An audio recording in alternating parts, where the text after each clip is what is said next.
and I know who are you. We are two black victims of the red, white, and blue, nigga. That's what they call you. Matter of fact, that's what we call each other. You rather use that N-word over calling me brother.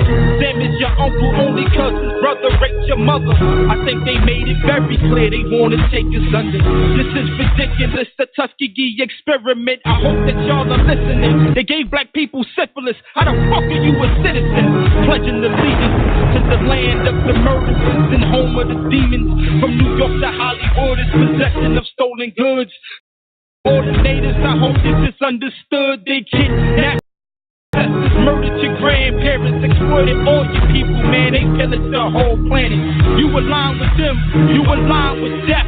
And I'ma call you a traitor, so just mind your steps, coward. The 4th of July, the goddamn lie. I pray God will open the sky and call these devils to fry.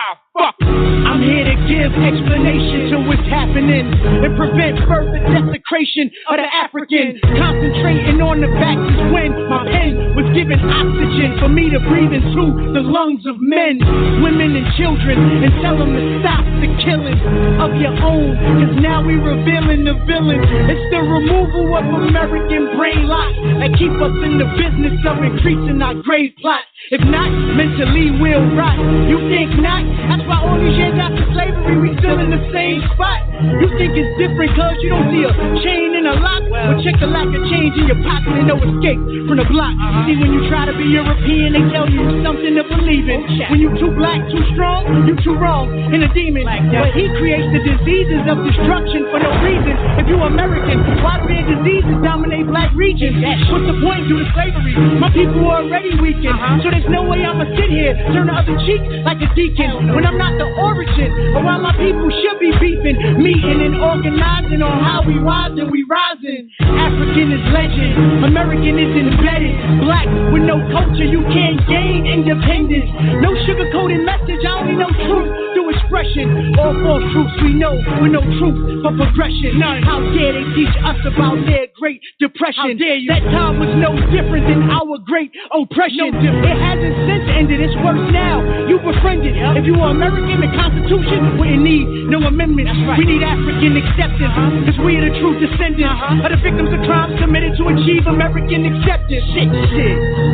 United Front, yo, we preach to the head today. It ain't Sunday, it ain't no church, but shit. My Lord is in the building when you drop that. That cracker don't wanna hear that. You understand that? Some of my own people don't want to hear that, but you need to hear that. I know you need to hear that. I don't care what you want. I'm gonna give you what you need, cause I love you. Black people, black power, Mayasa, we out, we out.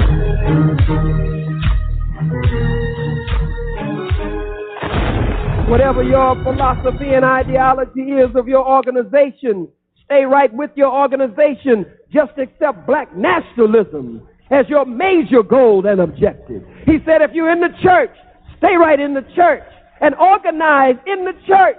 You don't have to leave the church. We want to build an African United Front. We want revolutionary Christians. We want revolutionary Muslims. We want revolutionary black Hebrews. We want revolutionary Yoruba. We want revolutionary black men and women who believe in the principles of Maya and study ancient Kemet. We want revolutionary atheists. We want revolutionary agnostics. We want revolutionary socialists. We want revolutionaries no matter what school or movement or organization you come from. We must build an African United Front. And we must accept revolution. We must accept liberation. We must accept freedom and independence as our primary goals and objectives. And in building such an African United Front, there are rules that we must adhere to. We can't backbite each other. We can't talk against each other. We have to control this. In building an African United Front, you got to control your tongue. You can't be quick to fly off the handle and say something with loose lips about your brother, about your sister, who is a part of that African United Front that you're building. You got to be careful and guard your words, guard your mouth, and make sure that you don't backbite, I repeat, your brothers and your sisters. What's good, fam? How's everybody doing? This is Jobs, and you are tuned into My Skin is My Sin on Blog Talk Radio. From goons to guys, we welcome everyone. We only have one rule. Let's be respectful. How you feeling out there? How's life? You know? And let me just check a couple of things. I got to make sure that you can hear me on the live stream on YouTube. Shout out to those couple of people already tuned in. Shout out to everybody that's already in the queue. And I kind of honestly not sure where that whole intro came from.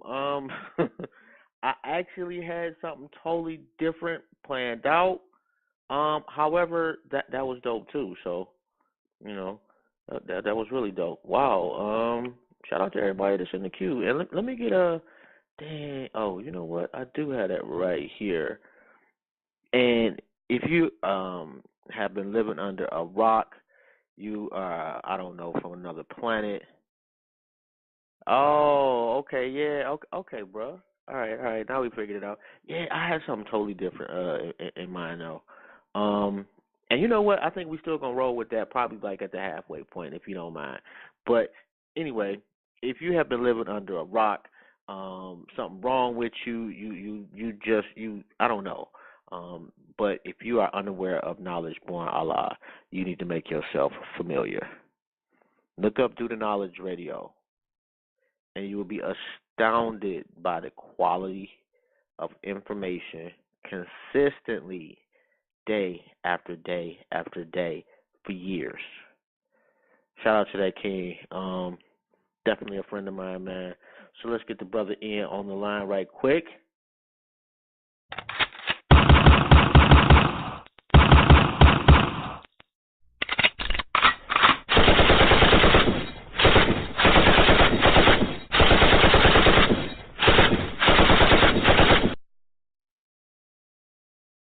What's good, G? Hey, what's good, fam? Black love to you, Black Power, man. It's definitely an honor and a privilege to be collaborating with you here on such a timely occasion as Black August. We have some warriors on the line, some warriors in the building, and in the honor and in the spirit of my Solidad brothers, if I could get an opportunity to talk really briefly before I introduce the people who have called in to join the conversation. Black August is very, very significant for some of the reasons you just named, and also for the platform in ode and in honor to our elders, our African ancestors, and those warriors, those brothers and sisters, our heroes and sheroes who came before us. Ludenau's Radio was formed August of 2015. So not only does Black August have a historical context and a significance amongst African liberators, but me specifically in the decision-making process of bringing a revolutionary platform, an African-centered platform to our people, in the spirit, in the ode of giving honor to our ancestors, honor to our elders, honor to our peer group, and honor to our future, our youth, our future generations to come. So the brainchild of Blue Knowledge Radio was forged and shaped in the blood and sacrifices of our ancestors, of our elders, of our parents, of our loved ones, and for our future. So to ensure that things are done in the most righteous manner, we have a platform that we kept an ode to, and since the platform's been in existence since August of 2015, walking in the legacy of those divine platforms of modes of communication for our people that came before it, how we can continue on in that legacy and greatness. So, to collaborate with you, to have Liberation Minded Media collaboration, it's a distinct honor and a privilege to be here, to be with a warrior, a teacher of mine, a solid dad brother of mine, like an older twin, if there was such a thing, a twin flame in regards to someone who has sojourned on this path for over 30 years, someone who has given their life, someone who stood by our ancient honorable ancestor, Dr. Khalid Abdul Muhammad, through muck in Maya and hell and back. I never could say enough about my brother, who walked with me and who I walk with him as, George and his brother. So he's my George and I'm his Jonathan. So we're here today, in ode of one another. And this is the first time that we've been together on a platform where it wasn't our platform, because the only platform where we could be on was our platform. So it was each other. You understand? And he's been around since the beginning. He was the second episode of Do the Knowledge Radio. I speak of none other than my brother, my teacher, my warrior, comrade, my alike. If I could get my bombs together and become my honor and privilege at this time to introduce some and present the others, a warrior comrade of mine, and I know he's going to talk about our big homie together since he's in the building also. I'm speaking of none other than the National Minister of Defense of the Black Riders Liberation Party, my brother, the warrior, Minister King Samir Shabazz is in the building. Black Power.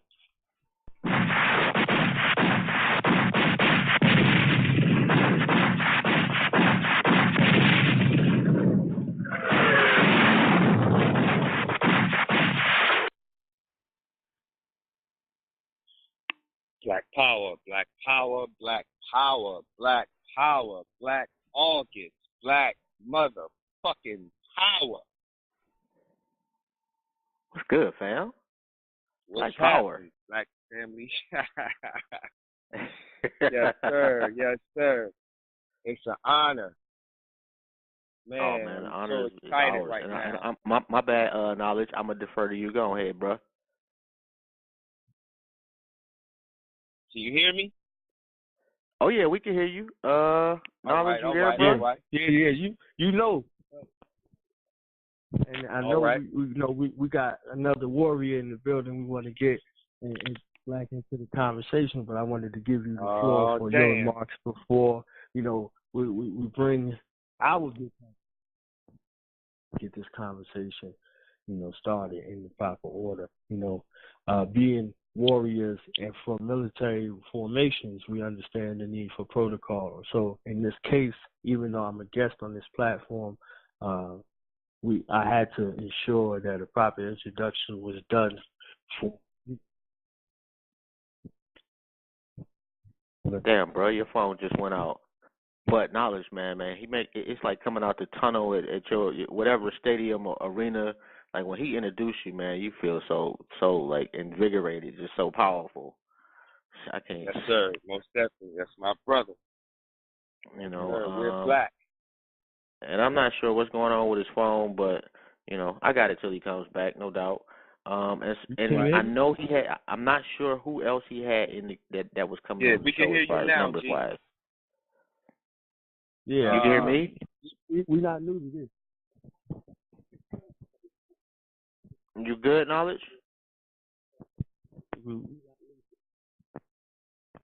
Yeah, maybe it's just my phone then, because I'm not hearing shit really, to be quite honest. You're gonna be looking for a 510 number? Possibly.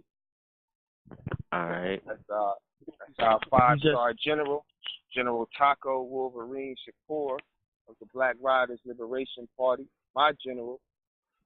And I am the National Minister of Defense of the Black Riders Liberation Party. So, if he's on, I guess we can bring him on, and we can. And get you said a 510 number. And no, I don't see a 510 number at this time. But I would like to do me a favor if you could, King.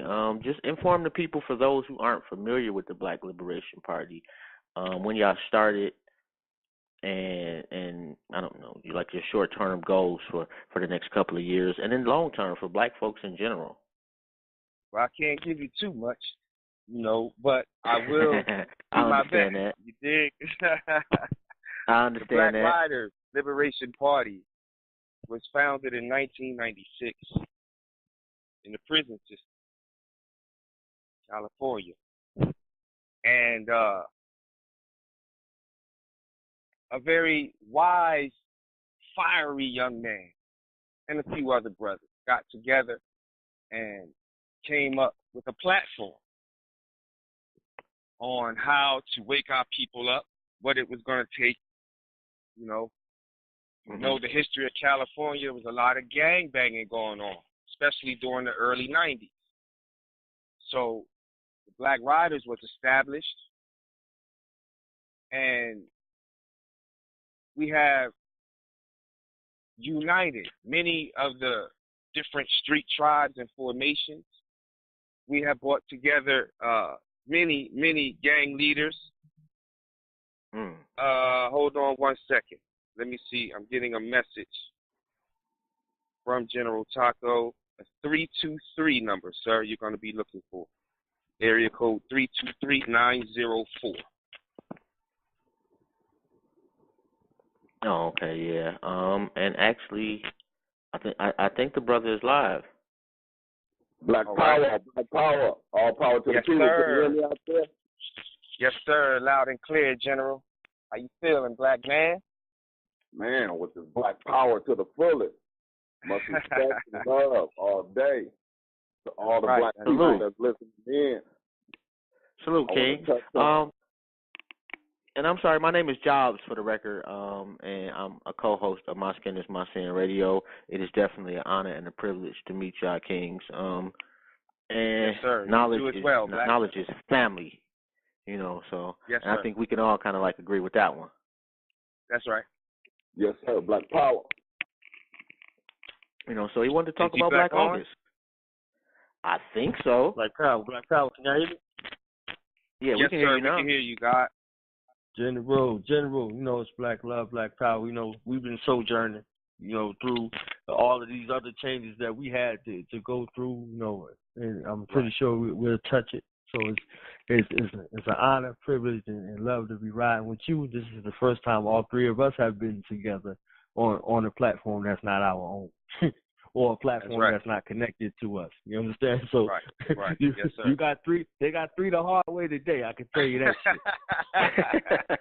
They got three the hard way today. Like Power. Yes, sir. Black August. What does Black August mean? Well, let's go back to your first question, black man.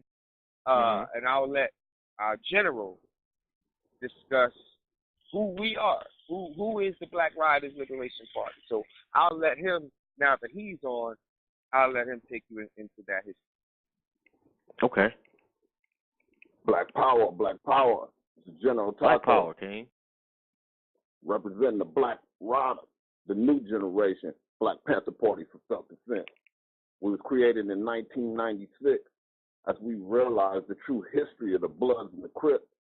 We was all former bangers who had rose their consciousness from studying and reading books and also being trapped on the streets of LA and racist America and running into the racist LAPD, one of the most vicious, over-militarized pig forces within racist America. This month is vitally important for us all to understand and is connected to the history of Black Riders, the new generation, Black Panther Party for Self-Defense, which is Black August. We must commemorate Black August, which was created in 1979, primarily pushed by General George Jackson, primarily pushed by Jonathan Jackson and other many strong, serious revolutionaries. We must look into those principles which brought about Black August. Let's look over them deeply. We must embrace the principles of communion, unity, self-sacrifice, political education, physical training, and determined resistance. Also, it is designed to bring unity to Black prisoners and education and awareness to family members, friends, associates, and communities about the foul conditions of Black people trapped within the hells and the smells of the racist concentration camp system, the prison industrial complex. It is a deep history with George Jackson. It is a deep history with Jonathan Jackson, Angela Davis. Before we get into that, in the history was produced, brought us the new generation Black Panther Party for Self-Defense. We must look to what was going on in the late 60s, in 1966, when Huey P. Newton and Bobby Seale created the first Black Panther Party for Self-Defense. Self-Defense up in Oakland. They created this primarily because they understood the brute beast police would come down into our community like an occupying foreign troop, which was the first line for the rest of the racist U.S. government. Our history here as a people, because of white supremacy, has pushed through Africa for over 6,000 years, constantly jacking and robbing us, primarily through the Middle Passage when they brought us on them raggedy slave ships, kidnapped our people, bust us inside the head, and drug us over here to pick cotton. See, this was the first major attack on our people, which drug us over here today. So we must look into, once they put us on them plantations, reduced us as subhumans into slaves, there was many strong warriors who rose up, primarily if we look at Nationa, who rebelled in 1831. Between the period of August 21st and the 23rd, he went from cracker to cracker, slitting throats of racist white folks and slave masters, all about pushing the line of the total liberation and salvation of the black nation. So this is one of the key reasons why Black August is so important. Real quick, let's go over the current tenets. There's 5 tenets of the Black August program. Number 1, a fast, which historically has been used as an expression of personal commitment and armed resistance. Hence, from sunrise till evening meal, we abstain from eating. Point 2, we abstain from consuming any type of intoxicant for the entire month of Black August. The necessity for this should be self-evident for all serious revolutionary participants of Black August. Point 3, we limit our selection of TV and radio programming, like news, documentaries, and other cultural programs must be studied and adhered to in honor of Black August. Point 4, during Black August, we emphasize political and cultural studies for individuals involved. All participants should pair off with someone else you know to study and share knowledge of African affairs and our true Black accomplishments as a people. Point 5, an outward expression of Black August. We wear a black armband on the left arm or wrist as a tribute to those Africans who have died for African liberation. The band can be worn inside or outside the clothes. This is what's necessary for us as a people who are facing extermination and genocide. Down there every other day, you see these brute beast police, these pigs, who come into our community not to patrol and serve, but only to control and continue the domination plan of the white supremacy dogs that run racist America. We must understand the true history of our people's resistance, because all they want to teach us is that we was docile, passive, and balled up to their violent aggression. But if we need to study, ever since we've made contact with the demons, we've been at war. Ever since we've been violent, tooth and nail, sword and shield, pistol to pistol, and chopper against chopper. We have never just simply accepted the white supremacy invasion. We have never simply accepted being killed off like dogs, like deer. We have always rose up and pushed the line. Even though the battles have went back and forth, now today in 2018, we must escalate the struggle because of the fear of white genetic annihilation and the white folks dying off more than they being born. They're in a panic. Facts. Look at racist Trump. They're in a panic. And all those he represents, he's just the executioner of a major plan to exterminate our people. But as Khalid Muhammad taught us, we are the Alpha and the Omega. We are the beginning and the end. There is no way to exterminate us. The spirit, the ancestors will not allow it. But we must help ourselves as ancestors help us. We either will receive a blessing or a curse. And the blessing of resistance is that we never truly die. If we look at what Tupac said, Tupac Shakur, he always puts the line of ride or die. A lot of people don't know that came from the history of the Black Panther Party for Self-Defense, the Black Liberation Army, Deacons for Defense, RAM, and plenty other groups who rose up with guns legally and pushed against the slave master, the oppressor. He said, ride or die to the fullest. Why is this so? Because a coward dies 1,000 deaths, but a soldier only dies but one. A coward dies 1,000 deaths, but a soldier only dies but one. We must look into it when we push. Can't stop, won't stop. I see a lot of people today pushing that, but they fail to mention the third part. It's not just can't stop, won't stop. The phrase came from the streets of LA. We said can't stop, won't stop till the casket drops. Can't stop, won't stop till the casket drops. Why is this necessary? Because far too long we've been taking on our rage, our self-hatred on each other because of the manipulation and the trickery from the fake school system. The white supremacy media has taught us to hate ourselves.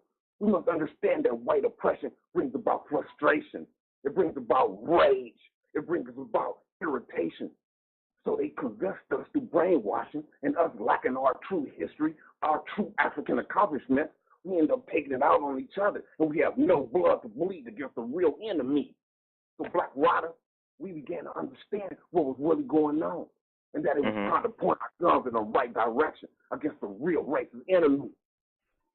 That's all I wanted to say. Black power and all power to the people.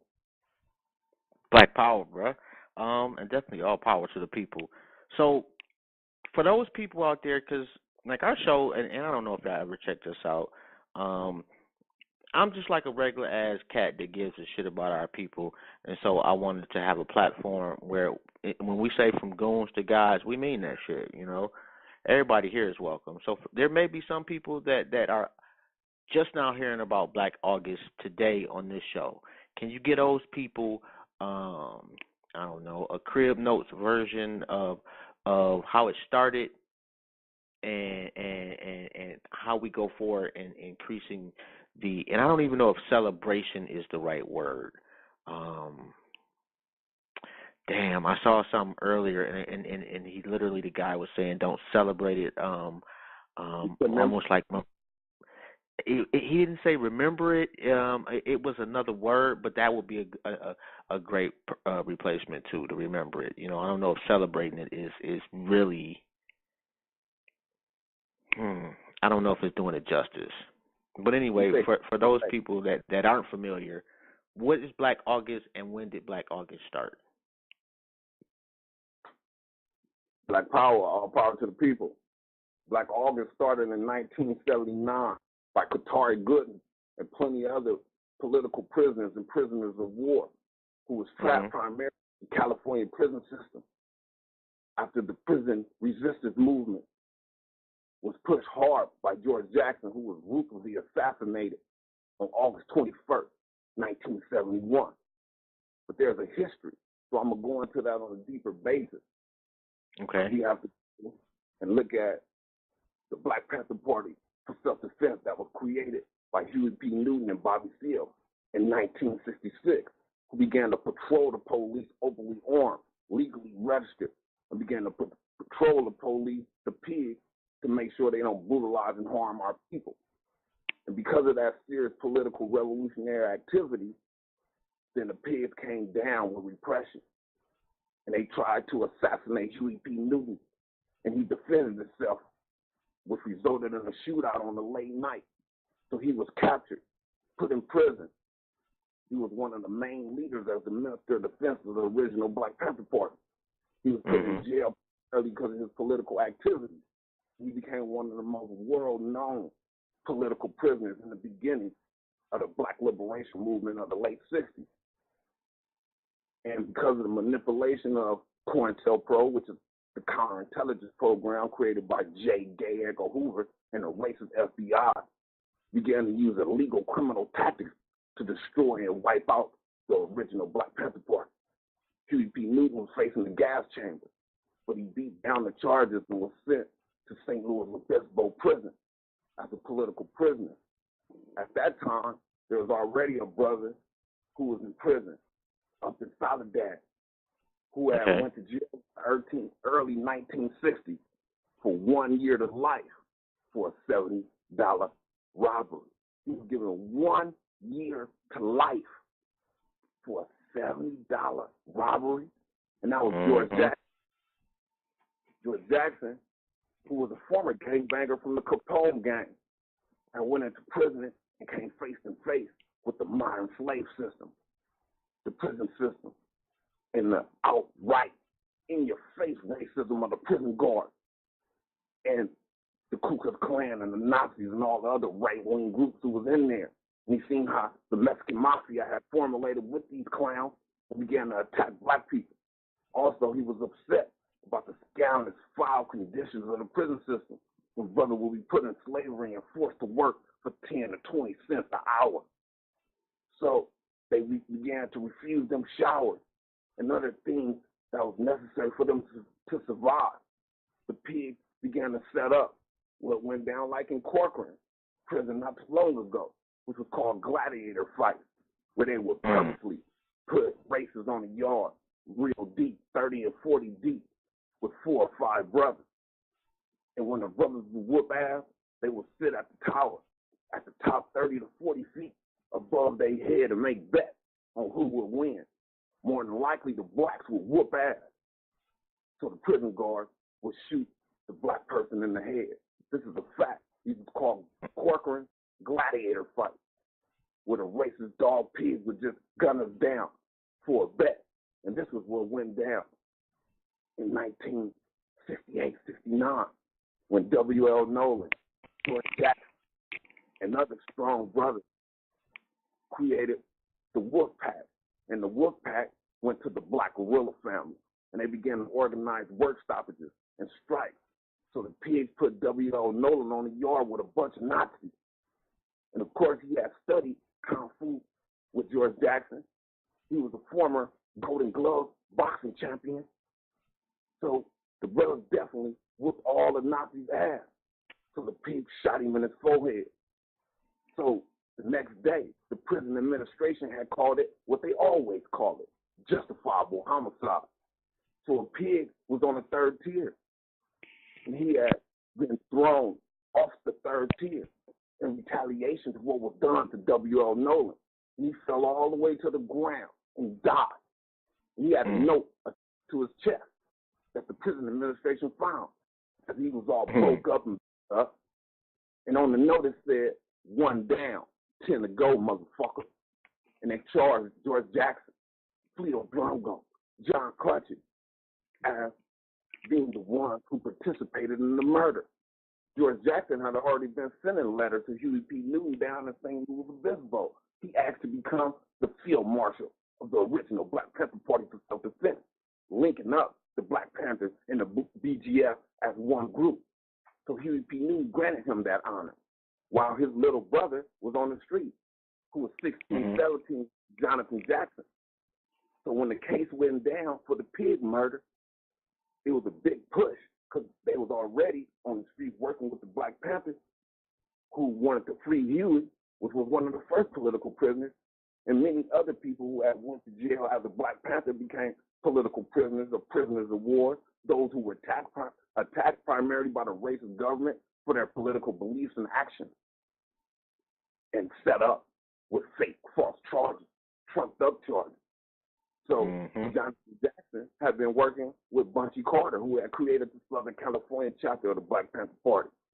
Bunchy Carter, John Huggins was assassinated by COINTELPRO in like 1959. And then Geronimo Pratt became the primary leader. But Jonathan Jackson had pulled in Angela Davis after she already been working with the Black Panthers to help what became known as the Solidarity Brothers political prisoner case, which was George Jackson and the other brothers. So what had happened was the prison system and the brothers in there became stronger. See, we have to look at the fact that prisons can be used to break our spirit or build our spirit. And so brothers learning from Malcolm X began to study. It became more disciplined. So it became a university, a college for revolutionary political education. And George Jackson had formulated an army inside that prison system. That enclosed, gated community became a beacon for revolutionary warriors to get out and join the Black Panthers and to uplift their life, to clean up, wake up and stand up finally for black people and not to commit the individualistic, selfish crimes which led them to prison. So the government was seriously upset at all this activity. So they began to try to use different measures to assassinate George Jackson while he was in solidarity. So they moved him to San Quentin death row. So Jonathan Jackson got tired and upset because they were trying to make a serious move on George Jackson on August the 8th, 1970. They were planning to kill his brother. So him, young and had learned political education and guerrilla warfare from his brother, decided to run up in the court with a trench coat, an M1 strapped to his body. This was at a time where there was no metal detectors. So he walked inside the courtroom thinking his brother was going to be there because he was already some comrades going to jail and going to court for assault on a pig within the prison system who was already a part of the BGF. So he walked in and he sat down. And once they started the proceedings, he stood up in the middle of the court with the M1 and said, "All right, gentlemen, I'm taking over now." He proceeded to take the guns from the pig's holsters and pass them out to the comrades and offer them, no different than Harriet Tubman would offer other slaves trapped on the plantation. He offered them freedom from oppression, freedom from the concentration camp system and all the other foul tyranny that white supremacy brought about. And they took the guns, and they took the jurors, the white racist dogs. They took the judge hostage. They taped the sawed-off shotgun to the judge's neck, and they proceeded to move out of there. And they said, "Free George Jackson and the rest of the Solidarity brothers by 10 p.m. So they jumped inside a van and tried to dip out. But the pigs being so scandalous, so foul, they disregarded any of the hostages and shot the whole van up. George Jackson, being the revolutionary he really was, of course, that judge's head came flying off. There was only one survivor named Russell McGee. The guns was found to be in Angela Davis' name. She was on the street, and she ran underground to New York where the FBI and racist J. Gagg or Hoover found her at, and they extradited her back to Cali. So Russell McGee and Angela Davis became political prisoners. Jonathan Jackson was ruthlessly, brutally assassinated in an van for standing up for the absolute liberation and salvation of the black nation. George Jackson respected his brother. He was very proud of him. He was distraught that Angela Davis, who was his wife at the time, you will see a lot of their interactions if you study the book Solidarity Brothers. Because of their interactions, they fell in love and were getting married. So he was upset that his brother had been brutally assassinated by the pigs. He was upset that his wife was facing now kidnapping and murder charges. So a year later, on August 21st, George Jackson went to the visiting hall in San Quentin after being brought off death row, even though he wasn't facing any death penalty charges at the time. They still put him on death row. Or he wasn't convicted of these death penalty charges. They still put him on death row. So he went to the visiting hall and snuck a 9mm and put it on top of his head and put a fro wig on and balanced it like a real G. Balanced it like a true African sisters who could balance a whole bundle of food, whole bundle of clothes on their head, and balance that 9mm all the way back to the adjustment center up in San Quentin on death row. And then he whipped that pistol out and he told them the same thing his little brother told him on August 7th, the year before. "All right, gentlemen, I'm taking over now." So he laid the pigs down, grabbed their keys, and began to unlock cage after cage and cell after cell where all his comrades was already waiting on point. They came out the cell because they knew that they were facing assassination. They came out the cell with what we call big, long, 9-inch shanks or bone crushers. And they began to gaffle up the pigs because they was upset at the brutal attack that had been launched on them.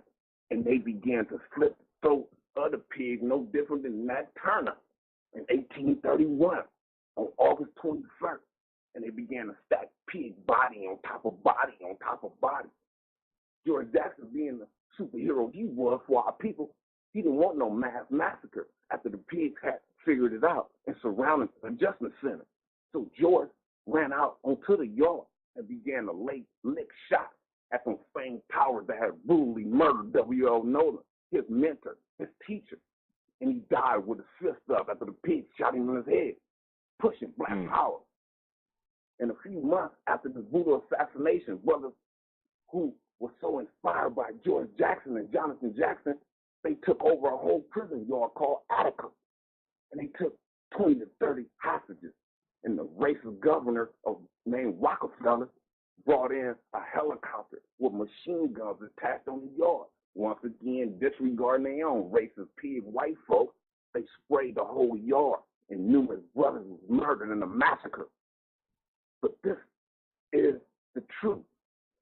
The prison conditions are concentration camp system. So our brothers, our sisters who rebel are absolutely justified to do what they got to do to get away from the modern slavery. No different than Nat Turner, no different than General Harry Tubman. And this is what brought about the spirit and the resistance and the commemoration that's necessary to push Black August so we can finally get free and independent from the demon dog of the white supremacists, capitalists, imperialists, and fascists. It was brought about in 1979, and we must push this as a people to always remember and honor those true G's who put it down for the struggle. So it'll give us strength, it'll give us courage to continue to fight and finally free people who still trapped after 40 years, like Mumia Abu-Jamal, Mutulu Shakur, Russell Maroon Show, Russell McGee from the August 7th Rebellion with Jonathan Jackson is still in prison, buried alive on the concrete and still for our people.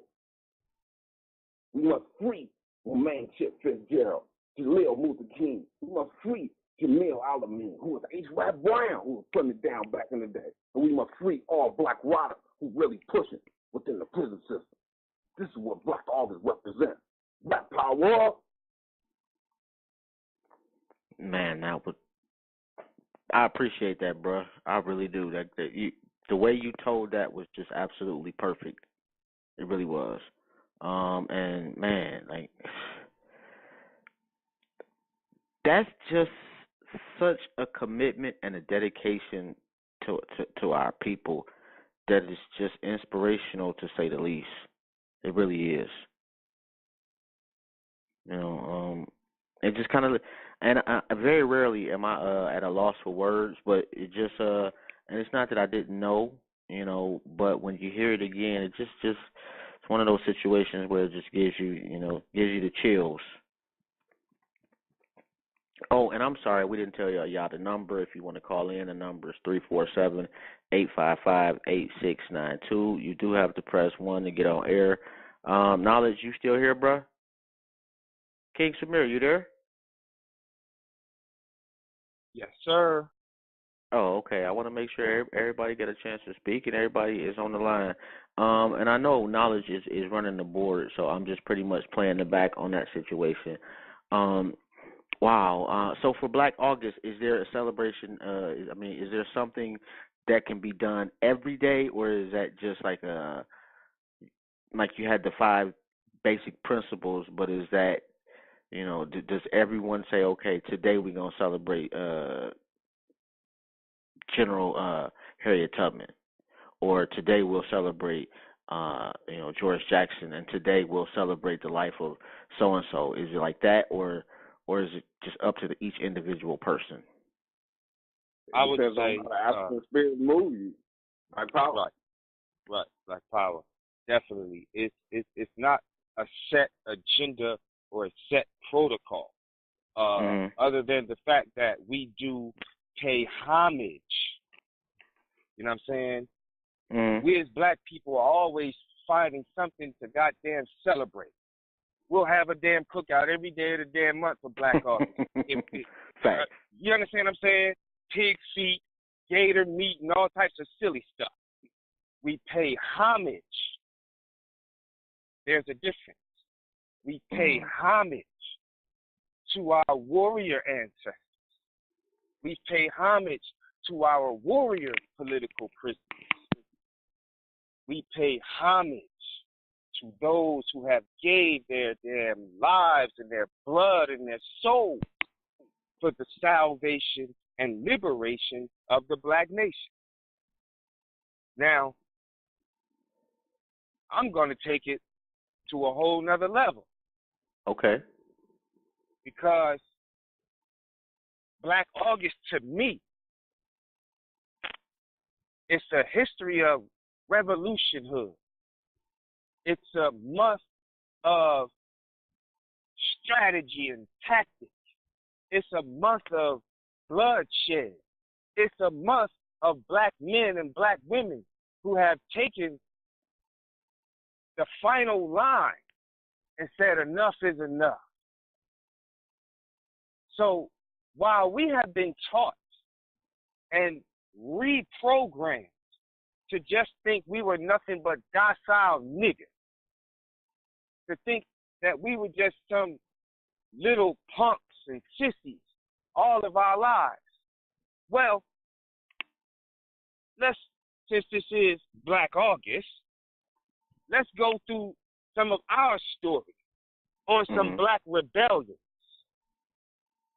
1522, a slave revolt. The first large-scale uprising in the Western Hemisphere takes place on the plantation of Christopher Columbus's son, Diego. 1522. Right? Now, the first slaves used by Europeans in the present-day United States are among Lucas Vasquez de Ayllon's colonization attempt of present-day South Carolina. The attempt is a failure, lasting only a year, and the slaves revolted and fled into the wilderness to live among the Catafachi people. The Bayano slave revolt in Panama. The Mandinka Bayano leads the biggest of the slave revolts of the 16th century in Panama. Different tales tell of the revolt beginning either on the slave ship en route or after landing in Panama. Either way, the crackers got their asses whooped.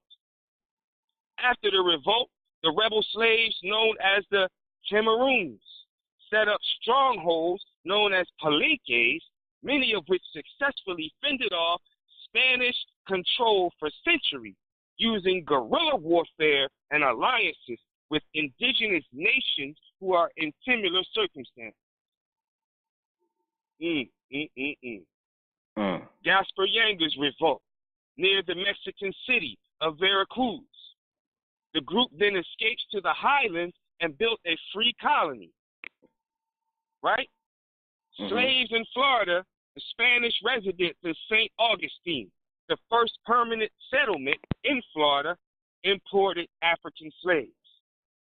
Now, slave revolt conspiracy in Mexico. 33 slaves, 29 males and 4 females are tortured and executed for their involvement. Their heads are cut off and displayed in the main square of Mexico City for a long time as an example, which put fear in the people. Slaves in Virginia were brought to Jamestown, are the first slaves imported into Britain's North American colonies. Like white indentured servants, they were probably freed after a fixed period of service. Bullshit. 10 slaves are listed in the first census of Jamestown, Virginia. Now, the first public slave auction of 23 individuals was held in Jamestown, Virginia. Now, let me tell you this. Every year in Jamestown, Virginia, these crackers celebrate. They don't pay homage. These bastards celebrate 400 to 500 years of enslavement of the black man, woman, and child. These motherfuckers have a damn 3-day celebration of slaves being brought into Jamestown, Virginia. Cookouts, got their grills and all types of swine on the damn grill. Hell, niggas might be on the damn grill for all I know. But this is how this cracker gets down, man. And here we are, still celebrating some damn cracker Independence Day when we have African Independence Day. Here we are, still celebrating the goddamn crackers Christmas, when we should be living the 7 principles of Kwanzaa every single day. Here we are, still in 2018. Some of you niggas is getting your budget together for your Thanksgiving damn dinner right now. Look at us. So you say from goons to God? Well, how do we get to even being a damn goon? We was made to be a fool and a tool by this damn cracker. So everything this no good damn devil says, you do. He tell you to breathe, you breathe. He tell you to stop breathing, damn it, you stop breathing. The cracker say love your enemy, you love your enemy more than your enemy loves his own damn self. He tell you it's okay to be gay. Black man, you sucking peckers every damn where you can find them. Sisters licking bush every damn where she can find it. Our babies are running around 10, 11 years old talking about they want to be gay. They can't wait to grow up so they can be gay. Look at us. But here we are in Black August, still cooning and damn buffooning. Here we are in Black August, don't know a damn thing about our story. Here we are in Black August. Some of you never even heard the name of George and Jonathan Jackson. But you claim you about the liberation of black people. I'm sorry, that's a damn oxymoron. You cannot be for the liberation of black people and you never heard of George and Jonathan damn Jackson.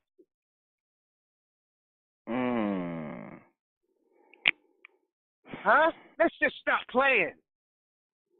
And I got to talk about the most honorable Marcus Messiah Garvey, whose born day is coming up. And most of you niggas, you sit around here and you use the name of Garvey. You use our national flag, the red, the black, and the green, to hide and shield your cracker behavior. Because at the end of the night, you still love Becky. You still love Robbie. So here you are in Black August, trying to be the blackest of the blackest, and scared to even spit in a cracker's damn face, scared to even stop talking to the crackers on your job, scared to even bust a damn peck of wood upside his pale, frail, and stale 6 ounces of brain skull. You still weep and moan when crackers get hit by trucks, get ran over by buses, mauled up by dogs, and shot down and murdered and raped and pillaged. You still have feelings for your enemy. But goddammit, this is Black August, and we're coming in the name of Nat Turner. We're coming in the name of Khalid Abdul Muhammad. We're coming in the name of Dessalines. We're coming in the name of Will the Executor. Coming in the name of Queen Yasantiwa, Harriet Tubman, Queen Kendaki, and Oshun and Ogun. And goddammit, white man, it is time for your motherfucking death, because you are still murdering our children like we're sick goddamn cattle. And here we are at Black August, and I'm telling you right here on It Is In, damn it, we will kill your asses to protect our women, protect our babies, protect our elders in the name of black liberation, black power. Black power? Like, wow. Damn, man, I'm not sure if knowledge you want to get to some calls. I told you, you got 3 the hard way today, baby. You got 3 the hard way. So I do have a question, though. I'm sorry, go ahead, bro. Can I add to that, if it's possible? You should go ahead. You heard from our big homie, so you can see the lineage that we're coming from. You know, and it goes to question those who don't have the information, or those who have the information and choose to do otherwise with it. So when you hear the spirit of insurrection, it's alive and well. So now when we start talking about a system of racism, white supremacy, systems come from family. systems are instituted by family. Nobody else can put a system in place. So if we're saying the system of white supremacy, we're saying white people. If we're saying the system of oppression and neo-colonialism, we're talking about a family who benefits off of destruction of our family. So are we going to stand with our family, or are we going to allow our family to continue to be buried without recourse? Are we going to continue to allow our family that we say we honor, our ancestors that we say we revere and that we venerate, that we stand up with our family? I'm talking about family. I'm talking about our mothers. I'm talking about our fathers. I'm talking about our sisters. I'm talking about our brothers. I'm talking about our wives. I'm talking about our daughters. I'm talking about our sons. Are we going to continue to allow our family, someone else, to come against our family and allow our family to be taken from us without recourse? This is what we're contemplating. This is what we're reflecting on. And this is what warriors live through day in and day out, because we're looking around on the battlefield and they say, we're not fighting. Just as they said about our ancestors, that we weren't fighting, that we were meek, that we were humble, that we just took it, that we were singing, we shall overcome. And there was a reason why they were meeting us everywhere with tanks and armed resistance. Just our very presence, just the fact that you stand, just the fact that you breathe is a threat to your enemy, because they're there in honor and ode to their family. Who the hell is there standing for our family? So when our family stands up, we're supposed to stand behind our family. Are we asking everybody to get into the fight? Hell no, because you ain't going to fight in the first place. But what you can do is finance it. You understand? A small portion of their family is financed by a larger portion of their family. And that's the only way that they can sustain a war effort and continue to do what they do all over the planet with a small percentage. 2% of the American population is in the military. 2%. In this case, nowadays, less than 1%, and they're wreaking havoc all over the fucking planet, all over the planet. So we need to understand and recognize and realize what's going on. So in the space, in the spirit, in the ode to the warriorhood that we naturally existed, when we are naturally attacked, we defend. We're not aggressors. We don't go out looking for something, but if some shit shows up, if I'm out somewhere and I've been places all over the planet and some things like that done showed up, oh, it's a good damn time. You understand? It's a good damn time. This kind of situation, your body doesn't even function like that. You have an immune system. Your immune system doesn't march when disease comes. There's no fucking protest signs in your body when disease comes. When a foreign entity comes into your body to attack the body, there's no protest. There's no hashtags. It destroys it for the betterment of the body. This is how nature works. So we stop being prey and understand that we operate in a space of self-defense. We here with some riders that stand for self-defense. And we won't even stand with the ones who stand to defend us. You see what I'm saying? So this is the frustration and the pain and the agony, because we're standing up out of love for our families against our enemies, and our families have forgotten we are family to one another. So we take a time of reflection and reminder and ode to who we are and ode to that family. If we don't do it any other time out of the year, we have a time that's an appointed time that's set aside by us to reflect on us and make some decisions on how we're going to move strategically. You know, so these examples that were given were not random. They just appear random. You see what I'm saying? So we're dealing with an enemy who uses propaganda tools to make things look random. We're in Black August, and all of a sudden, every Black August, we got something going on in Chicago. Every Black August, we got some heinous atrocities that's befalling us, but that's every fucking day for us. This is where we live. This is how we live. And what are we going to do about it? You can either enlist or go build a fucking casket. So that's what I had to say on that point. Go ahead, brother. Oh, no doubt, man. Salute to you. And I do need to let people know that you are tuned in to My Skin is My Sin on Blog Talk Radio and YouTube Live. From goons to gods, we welcome everyone. We only have one rule, and that's be respectful. Definitely shout out to Knowledge, shout out to the General, Shout out to King Samir. Definitely appreciate the Kings for their time and their wisdom. And I see we do got some calls if y'all want to take some calls. It's up to you, Knowledge. I know we got some calls. It's one joint. You know, since we're all together in the O that we rock in, can we get 2 joints in and then we can go to the callers? Just an ode to who we have on the line. All right, go ahead. All right. So again, that phone number, that calling phone number. Let me put on my co-host hat real quick. That calling number 347-855-8692 on live. Black August commemoration. My skin is my sin. Radio here with Jobs, making it happen. Your brother Knowledge Born, General Taco, a National Minister of Defense of the Black Riders Liberation Party. My solid dad brother, King Samir in the building. We're going to play 2 cuts and we're going to get back. So if you got a question, you got a comment, or if you want to tap dance, the phone number to call in, 347-855-8692. Press 1 with your questions or your comments. We as black people need to unite. We need to get together as soon as possible. We're being smoked and killed by these pigs every single day. Driving while black, walking while black, breathing while black. They gunning down in the street. Fresh boots for the new recruits. I raise an arm and a salute as I address the troops. They say black riders is extreme, that's how we gotta move. And tell the truth, we've been betrayed, so now we sucker proof. Niggas hating cause we do it like no other do. They throwing shade, we still shining like the month of June.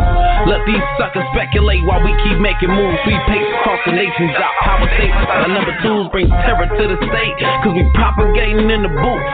Asthmatic with the flow and spreading like the flu. We military campaign on the track. Most of the niggas in the game seeking fame in they raps. Guess the grain breaks psychological chains with these facts. They can move on these haters, launch a counter attack. On the lessons from the past, so we sticking with the jab. Keep these suckers at a distance while we execute the task. We must pick up the gun and aim it in the right direction. For far too long, we as black people have been tricked, bamboozled, and manipulated by the evil racist demons who run this country, who run the United States of America. These demons that's called massacres and mass amount of slavery. Back in the days on the plantation, the most rebellious leader will be drugged in front of the plantation. All the slaves will be brought out the hut. We as black people have been bust upside the head, drugged from Africa, and forced to change to pick cotton for these bust-ass demons. Time for us to get together and unite. This rap is revolutionary African propaganda scattered throughout the entire planet. Communication device like antennas and satellites. Every time I grab the mic and recite what I write, it's like lyrical spirituals of enslaved ancestors round the campfire plotting how to defeat the oppressor. We're youth, we're the root of the revolution. We need wealth redistribution to control our institutions. We're ruthless, rebellious warriors, black riders. The spirit of Tupac is inside us, it's thug life. I represent the resurrection of insurrection. It's time to criticize the unjust with the weapon. He will be brutally assassinated for rebellious activity in order to instill fear into our people. For far too long, generation after generation, we have been instilled with this fear. We have been instilled with this cowardice. Now it's time for us to stand up and get together and represent black power every hour. We represent the Black Rock, which is the new generation Black Panther Party for self-defense. We recognize the old generation, the old Black Panther Party got brutally assassinated by the evil demons. COINTELPRO and Jake Gay Edgar Hoover. He pushed in the crack cocaine at Hewitt and everybody smoking dope. Now we recognize what's going on. Now we see that you manipulated us and pumped guns into our community and smuggled these things into the black community to confuse us, to trick us, and to banging on each other. Now we aware, we are conscious. We recreated the Black Panther Party because it was a need to retaliate on the evil demons. On this mic, you're gonna hear today, Comrade, Minister of Public Relations, ERF, to get at y'all, to make y'all understand what needs to be understood. This is Sergeant Scar, our ground force commander. He coming through, banging on y'all, letting y'all know the truth, busting you upside the head and breaking walls to the open.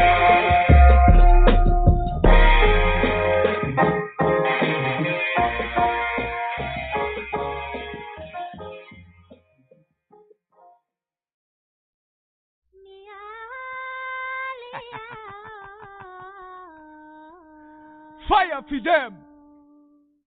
Fifth child, holla back, Chris style. Bill nigga in this bumper cloud now, man. We love. I'm a little field nigga from an underground road. When me spreading black facts like a poisonous toad. When me up, will bring my fire, man, burning up his soul. When me fighting for me people and such a heavy load. I'm a little field nigga from an underground road. When me spreading black facts like a poisonous toad. When me up, will bring my fire, man, burning up his soul. When me fighting for me people and such a heavy load. Donovan, man, we come free rumble. 2 shot from Glock, watch your cracker, them fi stumble. Feel pon this set, watch your pussy boy humble. Rough like a lion and me king in the jungle. Big up ganja hustler, me nice in all the bundle. King chat a lyric and the Babylon tumble. Follow Babylon when the towers them fi crumble. Man now we go so we set by example. Me mash it up, watch a big gal and fi trample. First enough shot from me big black rifle. Me mash it up, look at pussy boy them still humble. Black power gangster Babylon we rumble. King with the crown and the crown we no fumble. Stepping out the back was on the landmine you stumble.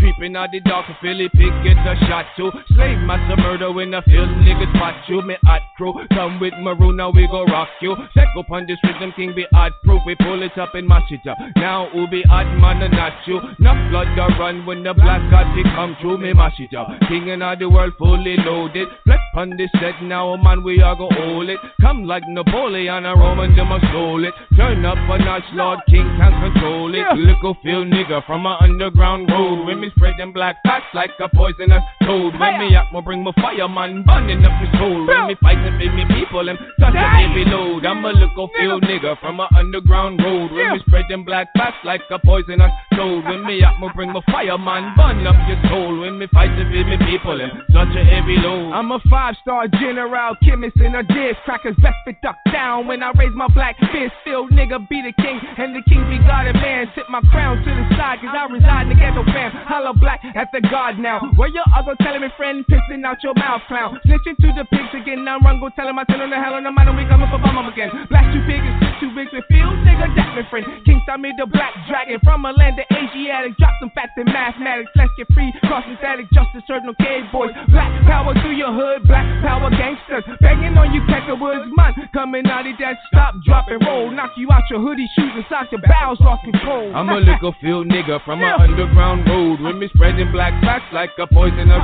toad. When me up, me bring my fire, man, burning up your soul. When me fighting for me people, them such a heavy load. I'm a little field nigga from an underground road. When me spreading black facts like a poisonous toad. When me up, me bring my fire, man, and burning up your soul. When me fighting for me people, them such a heavy load.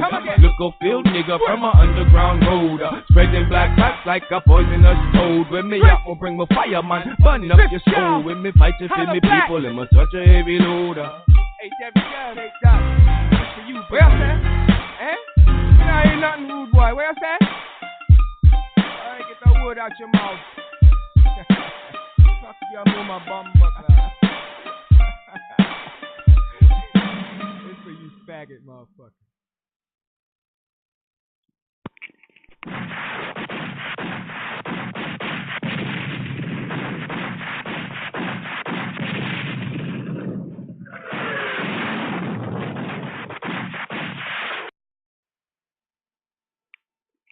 Oh, I know it's official when we got the gunshots. Y'all already know. Let's see. We got all right. So we can take these 2 callers. We got 3656, and then I think actually I take that back. 3519. Look like they've been in there for a long time. Want to take that one, bro? All right. Last 43515. I'm on live with my skin is my sin. Brother Jobs here. General Taco. King Samir in the building.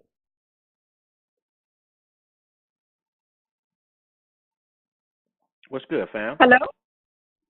Hello? How you doing, Queen?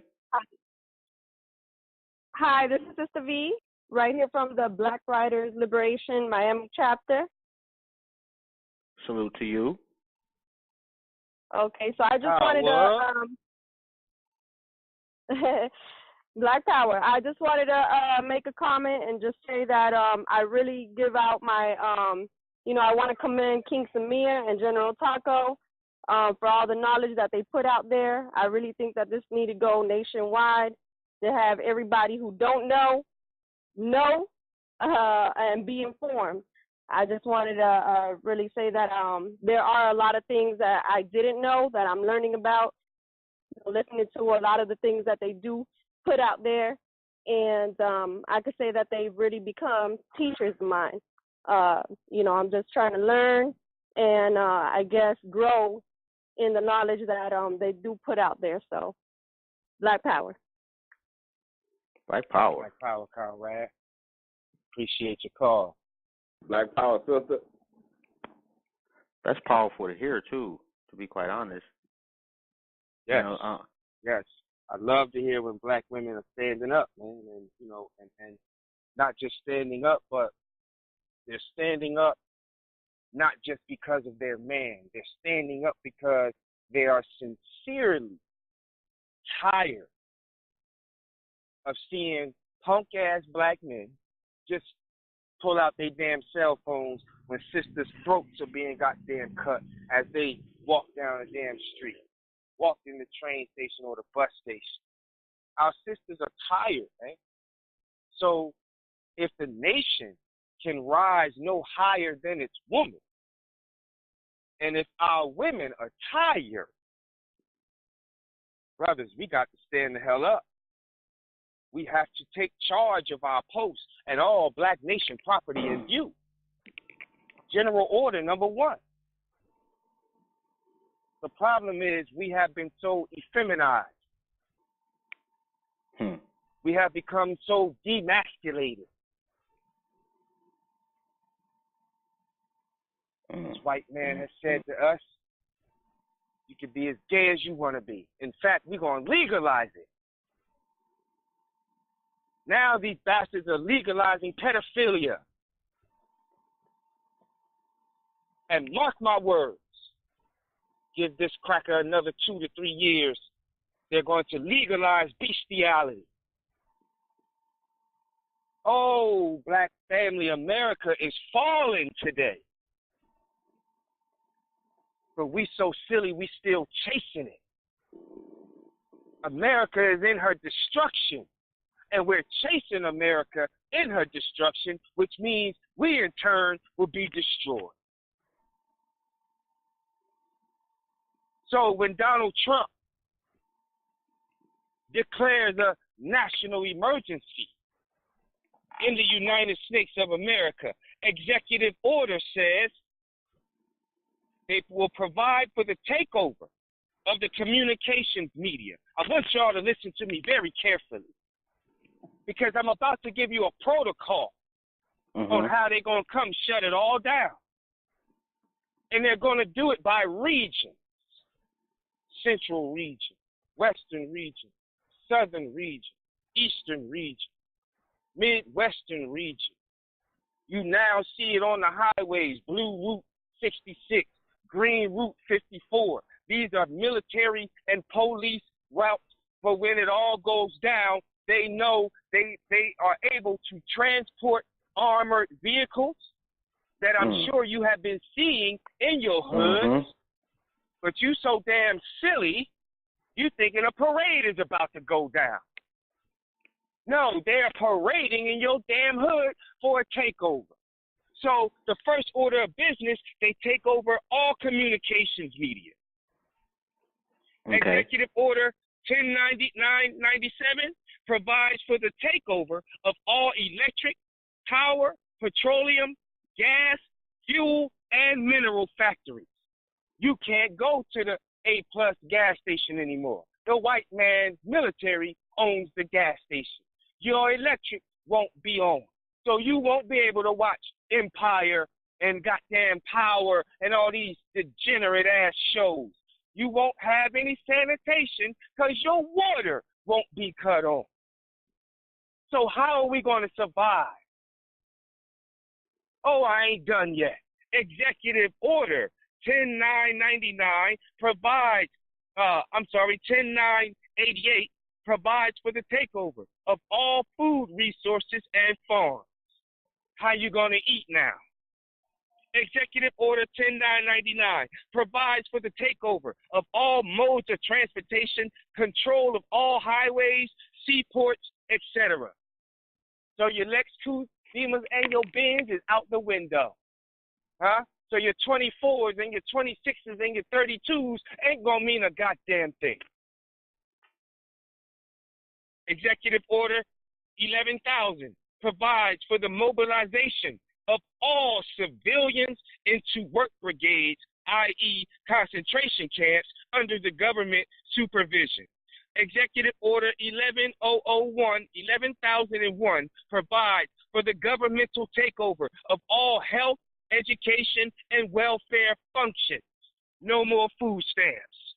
Executive Order 11,022 designates the Postmaster General to operate a national registration of all persons. Hello, market of beast. Executive Order 11,003 provides for the government to take over all airports and aircraft. No more trips to Barbados. No more trips to Jamaica. No more trips to Italy. No more trips to go see Becky. You've been hiding in the closet over in Europe some damn where. It's over. Executive Order 11,004 provides for the Housing and Finance Authority to relocate communities, designate areas to be abandoned, and establish new locations for population. It is called population control. Executive Order 11,005 provides for the government to take over railroads, inland waterways, and public storage facilities. Now, all of these were combined under Nixon into the huge executive order, which allows all of this to take place if the president declares a national emergency, and it can be implemented by the head of FEMA, not by the president. The president has already given him the power that under these executive orders, all of these are combined into Executive Order 11,490, and that was signed by President Jimmy Peanut Butter and Jelly Carter on July 20th, 1979. This cracker is not playing with us. Huh? So Man, you just hit me with a shitload of information that I had no clue about, bro. Oh, we not playing tonight, black man. This is what we do. This is what we do. You see, I'm over. I ain't said a word, bro. I'm just taking it all in. I'm like, damn. So, black man, I think we better do what we got to do real quick, flash, in a hurry. Because our sisters have stood up, and our sisters have taken the front line. And brothers on the 5th and 6th row with their damn cell phones. Sisters climbing poles, snatching down cracker flags, brothers pulling out their cell phones, worrying about how fat her behind is as she climbing up the pole. Silly niggas. And wonder why our women can't stand us. Wonder why they hate our damn punk behind guts. Because we're such damn sissies today. Black man, we got to do better. The black woman will respect us. How do we translate that energy and that information that y'all got to the average cat? Simple and plain. The problem is, brother, we always trying to find a way to sugarcoat some stuff. Black people had enough sugar in their mouths and in their system for far too long. Black people are in the state where we have to force them. We got to force them, bruh. But is that working? It's either freedom or death. To a very small degree, yes, sir, it is working. Okay. See, we can't expect millions of results overnight when we've been asleep for over almost 600 years, man. You see what I'm saying? So it's just like as the God was building on the body, right? Mm-hmm. Let me take it to another degree. It's just like when we stop eating pork, okay? Because as we're eating pork, we're killing our blood cells, white and red. So when we stop eating pork, it takes 7 years, sir, for our blood cells to reproduce themselves to a full, healthy, living organism again. Right? So just as long as we have been asleep, it is going to take that long, maybe a little longer, at the state that we're in. This is not going to be a 10-year process for liberation. Mm-hmm. Some of us are still waking up or just waking up. Somebody today, brother, just became conscious. You see what I'm saying? So we have to allow them time enough to mature, grow, and develop in their consciousness. They have to go through stages of the protocol of learning. They got to go through the growing pains. It's just like when I first became conscious. I read an encyclopedia on slavery. I didn't know nothing about Garvey. I didn't know nothing about Elijah. I didn't know nothing about Farrakhan. Hell, I was still a damn coon eating pork roll sandwiches at lunch in high school. You know what I'm saying? My goal and objective growing up as a slave, brother, was to marry or intermarry into my enemy's family. That was my dream. I was a nigger. You understand? But when I became awakened, when I read about how 50% of the slaves committed suicide because they didn't know how to fend for their own selves, they were so used to doing for their master. And when the so-called Emancipation Proclamation came, they didn't want to leave the master. We was that sick.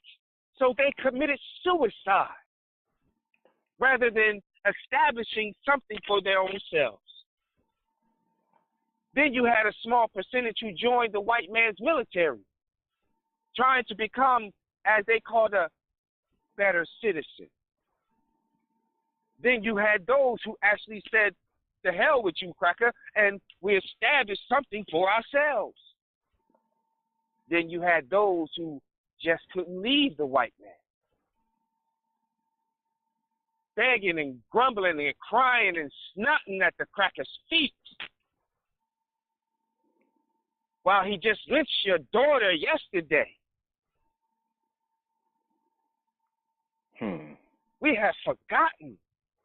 We are dealing not with a savage, but an all-time beast, because it's a beast that produced savages. We have forgotten. This cracker has taken our mothers, spread her apart, and ripped off her arms and her legs by horses. We have forgotten this cracker has taken our mothers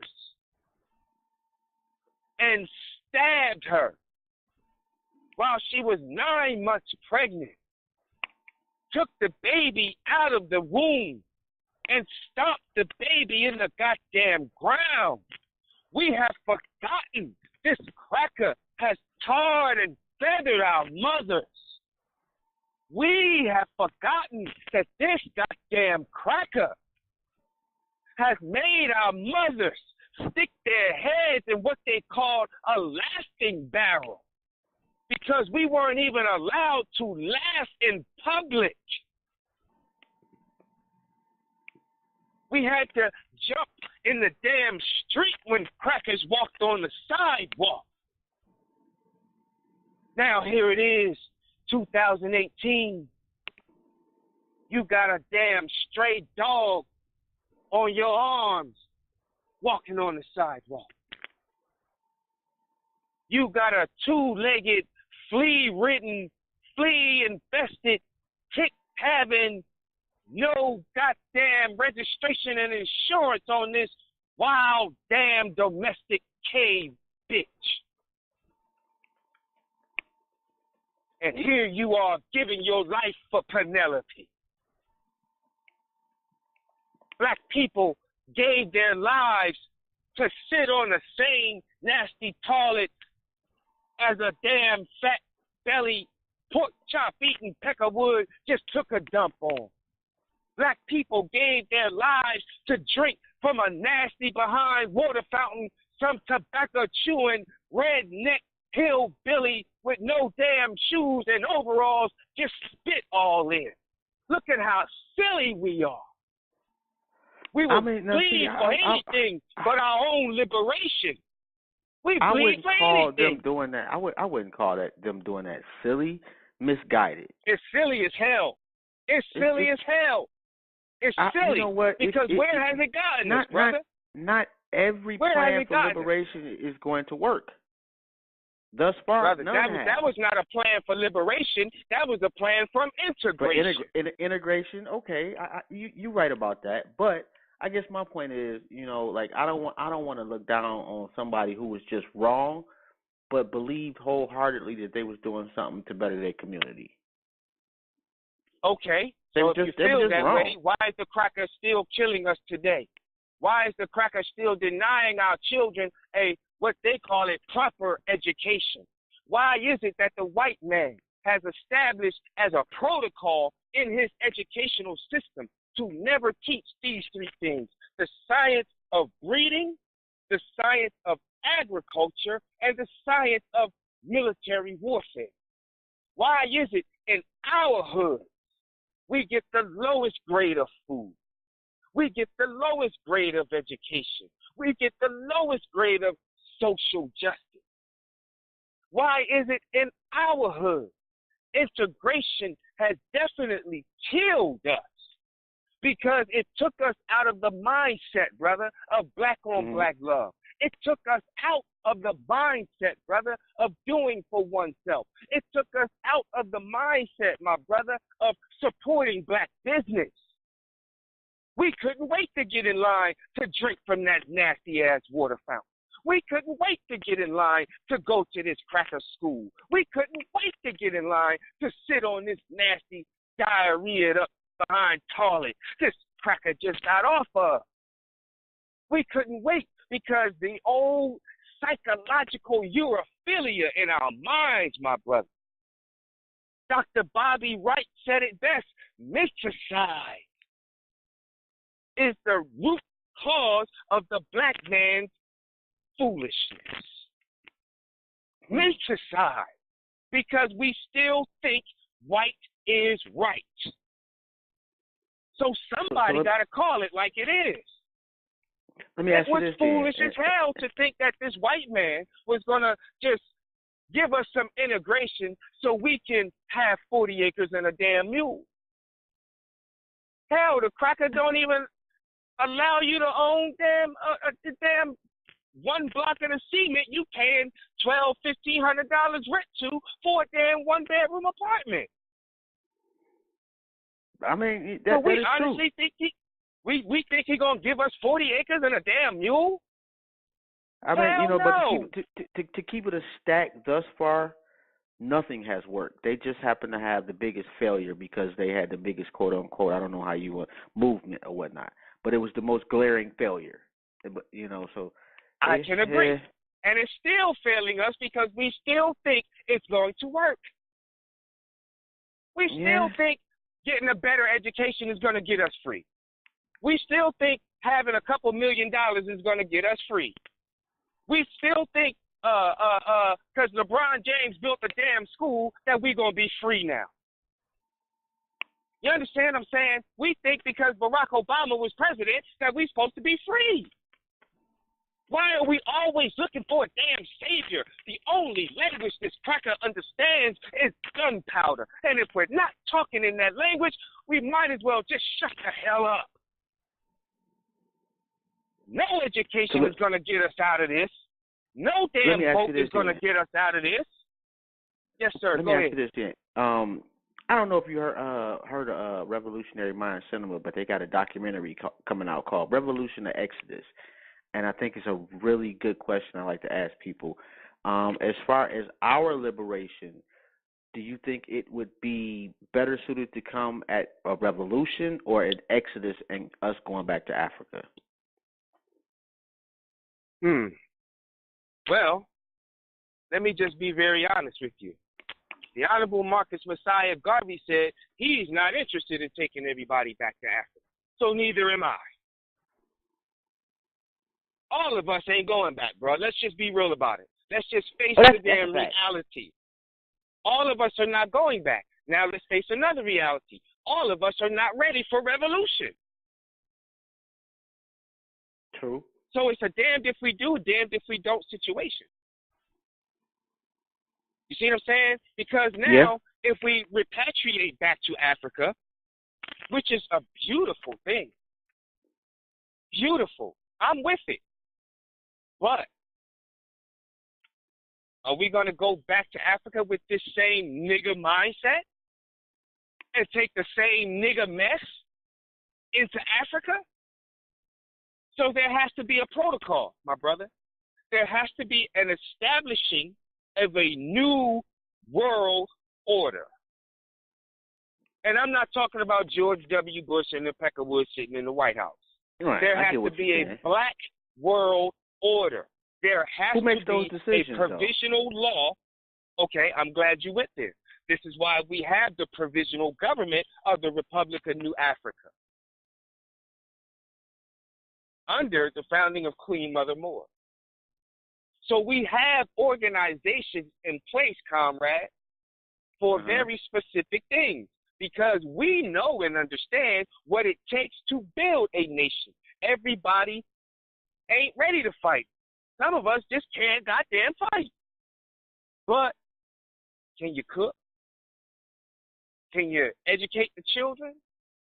Can you show us how to properly plant seeds? Can you show us how to properly build homes, carpentry, and all these types of things that it takes to operate and run a nation?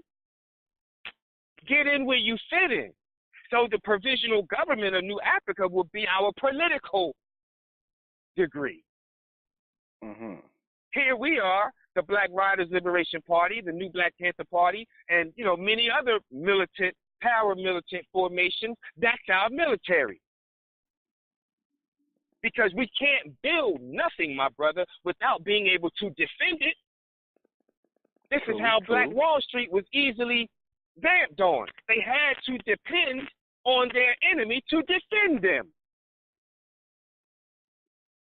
So no wonder it was so damn easy for a bomb to be dropped. No wonder it was so damn easy for crackers to just come in from all different parts of Oklahoma and just start murdering our people.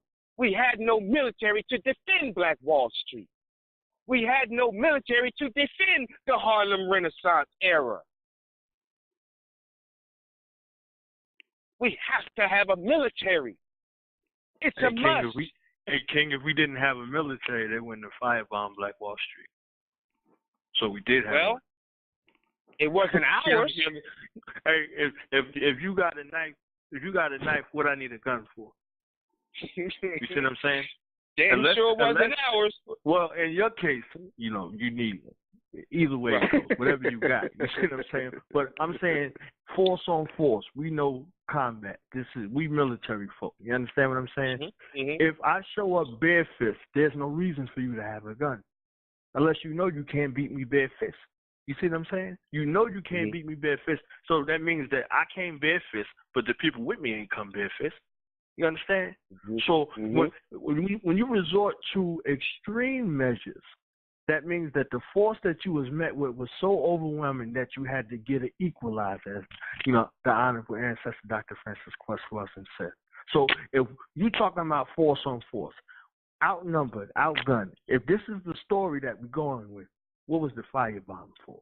That means somebody got their asses tore out the frame, and this was the only resort. That broken arrow shit. You understand? Right. Okay, right. The broken arrow. Don't get it twisted. You know what I mean? Now listen, folks. I don't want y'all to get right. Right. I don't want y'all to get misconstrued. And the like. You know what I mean? So, because that's exactly where I was getting ready to go. Right. Go ahead. My bad. Right. Go ahead, Jim. So now, don't want the people to be misconstrued. Don't think now it was just easy picking. That's not what I'm saying. What I'm saying is, as a nation, as a black nation, yes, many folks will say, oh, the Nation of Islam is our military because they have more members. Okay, well, somebody may disagree with that and say, well, you got this little formation in Back-A-Wall, Mississippi that's only 4 people, and they doing just as much stuff, blah, blah, blah. But the point I'm making is, no matter what we do, no matter what we say we want to build, we have to be able to defend what we say. That is Black power. To define, develop, and defend what's in the best interest for Black people. We cannot forget that. We cannot get that confused. Integration has killed us. It has destroyed us. So much to the point we can't even have basic conversation without somebody needing their white sky daddy's confirmation. And I'm talking about conscious folk. I'm not talking about the 85%, the deaf, dumb, and blind. I expect that I'm talking about conscious folk. So when we go back and read Dr. Shahrazad Ali's book, Are You Still a Slave? 50 questions asked to make us reflect upon ourselves and ask the question, damn, am I still a slave? And she broke it down so beautifully. And out of these 50 questions, it's more like a test of 50 questions. And you damn right I passed with flying colors. You're damn right. And I'm being honest. I ain't just saying it because I passed with flying colors. You dig? Word. So I was definitely happy about that. I'm not a coon. So well, let me ask you, and I'm sorry for interrupting, bro. And I want to get to another caller after I ask the question, though. Yes, sir. But yes, sir. At least from my vantage point, the disconnect between, like I'm not disagreeing with anything that you're saying per se, but I'm not a hardline individual at this particular point in my life. So I may watch what you would label as some silly shit, or I may listen to some goofy shit, but I love my people. It's a lot of people in the boat with me. But when people say, oh, what you doing is dumb as fuck, that's silly, I tune them out. Even though you may be telling the truth, if the delivery makes me go back to being in defense mode from like being back in the hood back in the day, then I'm like, nah, I'm grown. How do we bridge that particular gap where the information is palatable for people in the boat with me, and that we can also say, hey, you know what, I love my people too, this is what I'm good at, let me be in my lane?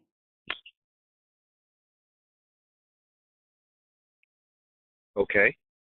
King, can I set you up? Can I throw you alley-oop real quick?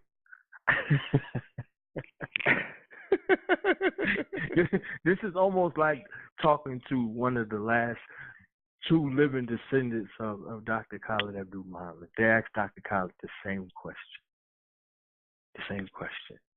And it took about 8 minutes to answer the question. You see what I'm saying? I know King is going to answer your question. You see what I'm saying? But if you're looking at it, if you're talking about relative-wise, if you're talking about kinship-wise, to see an uncompromising, unapologetic African man who faced death, who faced imprisonment, and the like, and is still doing what he's doing. General Taco, that's with King Samir's case, 30 years. With General Taco, 22 years. With me, I was 18 when I joined the new Black Panther Party for self-defense. With things to come before that.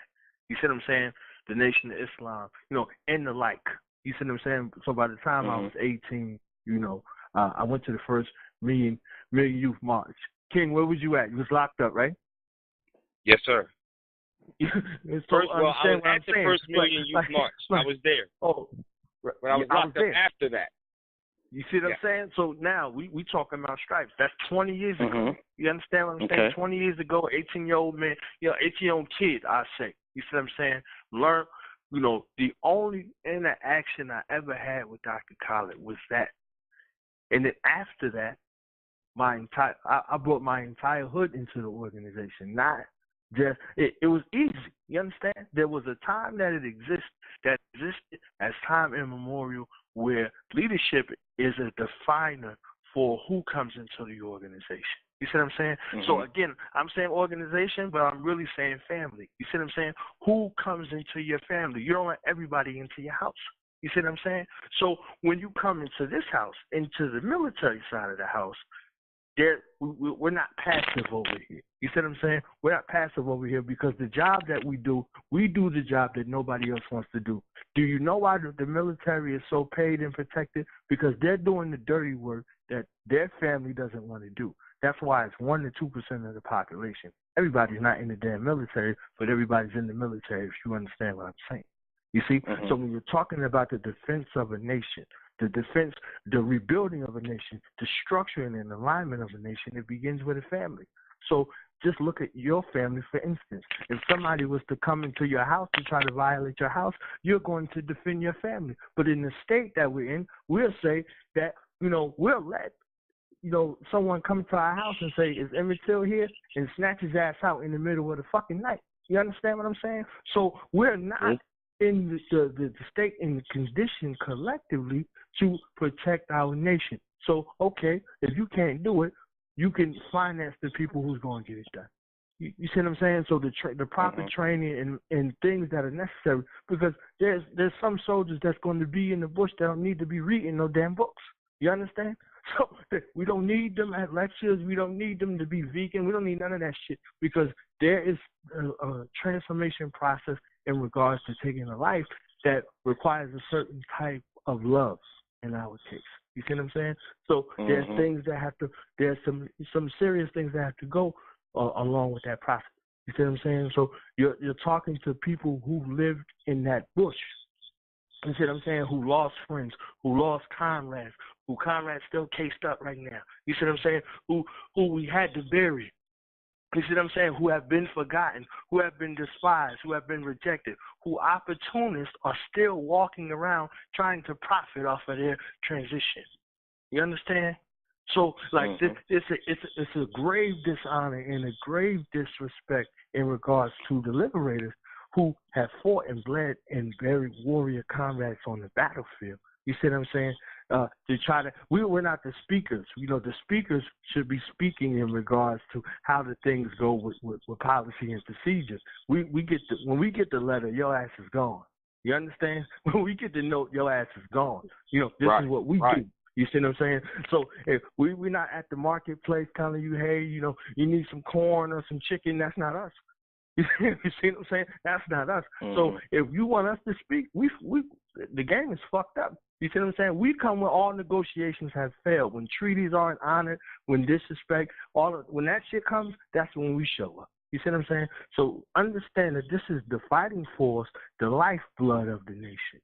You see what I'm saying? In ancient Asian culture, when they was talking about the samurai, that shit meant to serve. You see what I'm saying? And when they was going out to battle, the whole village was there to greet them because they know they was about to go put it in, and they might not know if they was coming to fuck back. You understand what I'm saying? So when we talking about in the service of the African nation, this new nation that we were building, we got to deal with neo-colonialists, we got to deal with capitalists, we got to deal with opportunists, we got to deal with snakes and fakes. That's just on our side. And we got to deal with enemies on all sides. You see what I'm saying? When we say our enemies, it's S. You see what I'm saying? It ain't just, this fucking cracker. We talking about every last one of them, and even some amongst us that got to get dealt with. Who gonna do all that work? You see what I'm saying? When Starbucks is fucking open. You see what I'm saying? When Empire is fucking open. So you can finance the war effort and don't have to get dirty. You understand? You can live with the fact that you got a fighting force that's in the grit because you know what type of caliber of leadership you have. If you got suckers in charge, you have fucking sucker leadership. You see what I'm saying? So this is what we had, and this is what we witnessed. So even to those movements, those people wasn't wrong. Their leadership was financed, and they had orders to operate under. So the people was not peaceful. The people was ready for war, but their leadership was meek. The leadership was cowards. The leadership was fucking sellouts. You understand what I'm saying? The real warriors, the people who really put it in, don't get no recognition. So again, we back to Black August and the focus and the point of for the warriors. This is the only time that a warrior gets honored. You know, there's a proverb that says no one loves a warrior until there's an enemy at the gate. You see what I'm saying? The enemy done kicked through the fucking gate. And we fighting the enemy on the inside of the house. We can't even greet the damn enemy in the way that we supposed to, because warfare is respect. You understand? We come to our enemy in a manner of respect, and we take their motherfucking life. You see? So, you know, that approach is not a conversation we're going to have with people, you know, like, hey, you know, this is what we do here. You know, this ain't the recruiting station in that regard. We're looking for those people who got that kind of love to come this way. We ain't looking for the people who don't got that kind of love. We want that support, but we don't want you to be other than who you are. We need you to be who you are. Just like that song at the beginning from Dr. Kyle. We don't want you to stop doing what you're doing. We want you to do what you're doing and use it to support your war effort, your future. It's only your fucking future at stake. Your children, the people that you love, the people that you say you honor and you cherish and you revere, they have to grow up. And are you going to leave it like this, the way we had to grow up? Or you could use this opportunity right now to engage the war effort in a manner where which we won't have to have this fucking conversation. You see what I'm saying? So I'm going to back off and let King, you know, answer the question. I just wanted to, you know what I mean? Because sometimes they hear my brother, sometimes they hear General Taco, and they be like, yo, they crazy. That's because we bleed a different type of blood. You see what I'm saying? We bleed a different type of blood. And Jobs, you know me. You see what I'm saying? You know that this is, we in my element right now. You understand? We in my element right now. And my brothers know me. You see what I'm saying? So they let Jonathan in the courtroom with the trench coat. And at that point, when the proceedings begin, I say, hey, we'll be taking it from here. You understand? So and we only got 10 minutes left to go. Just so everybody know. So I'm gonna answer the question very quickly. Before you do, I just wanted to say how much I appreciate y'all for coming on the platform. Hey, it definitely was an honor. We and a privilege. appreciate you for having us. Yes, sir. Thank you. Humbly honored. No doubt. And I'm sorry, I know I kind of cut you off. No, it's all right. But just to answer the question very quickly and seriously, you know, there is no way out of this. Did you not hear those executive orders I read? That's real, bruh. That's real. That is under the King Alfred Rex 84 plan. I want y'all to look that up. That's your homework assignment for tonight. King Alfred Rex, REX 84 plan. Study it. Learn it. Prepare for it. My brother, there is no option. It's either freedom or death. There is no in between. There is no gray area. There is no well, maybe they might not come kick our door down because we Christian. I got a white wife, so we definitely gonna be all right. The hell you will. There is no way out of this. You can't legislate your way out of this. You can't vote for another Peckerwood out of this, because he's going to give you more hell. That's his job. You can't moonwalk out of this. You can't become a home run king, damn horse derby king, track king. You can't damn be a touchdown king and Super Bowl champion your way out of this. God damn it, war has been declared on the black man and the black woman. And in war, somebody got to die. So when we say freedom or death, there is no in between. There is no in between. You can't run, you can't hide. This cracker is coming. And I just told you how he's coming. And they're coming at 8-hour intervals. Wow. And I'm not sure what happened with Knowledge's call, but his call dropped. I know that definitely wasn't intentional. And I did want to get to one more caller before we wrap it up, if that's cool with y'all. Yeah, let's go. But I just want to throw that at you. There is no way out of this. We got to fight. You don't fight? I agree with you on that one. Simple. I definitely agree with you on that one. And I got to show the hometown some love, man. Shout out to the D. What up, though? We're going to get to 0005. What's good, Black fam? Power, y'all. Black Power. What's good, man? This is Byron calling. Hey, man, I appreciate. Hell yeah, man. Hey, Black all three Power. y'all over here, Power. Black Power, man.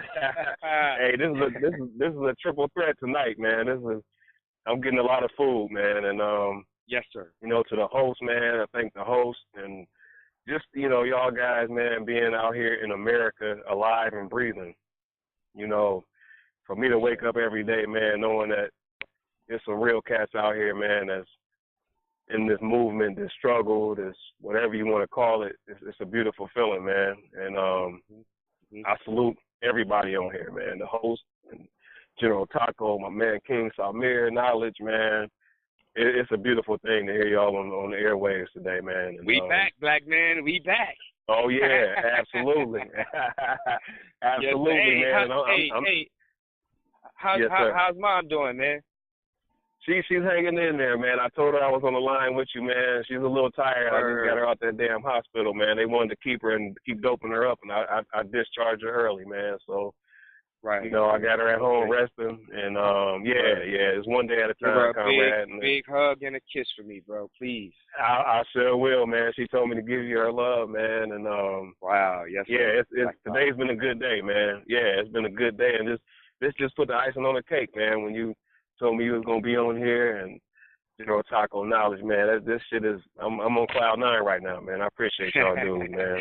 Oh, that's my brother. We appreciate it. It's been a while. It's been a while. You know, it's been a while. Absolutely. I respect y'all. This is an honor. I mean that with every fiber of my being, man. This is an honor. And like I said, I'm taking notes, and I'm still stockpiling, you know, and doing me, man. And I'm still out here with my people. Trying, man. You know, I know y'all know it's hard trying to reach our people, man, but we just keep going. That's Black Power. Gotta y'all, keep man. pushing, black man. Gotta keep Absolutely. pushing. Absolutely. No doubt, Stay strong, man. Love y'all. All right. Appreciate you, brother Byron. Love you. Definitely appreciate you calling up. And y'all make sure y'all go to YouTube and subscribe to My Skin Is My Sin, the channel. You know, we got like 12 followers, so hook us up. They might do that. You know what I'm saying? They might get some more followers, but you might get some other attention after today's broadcast. You understand?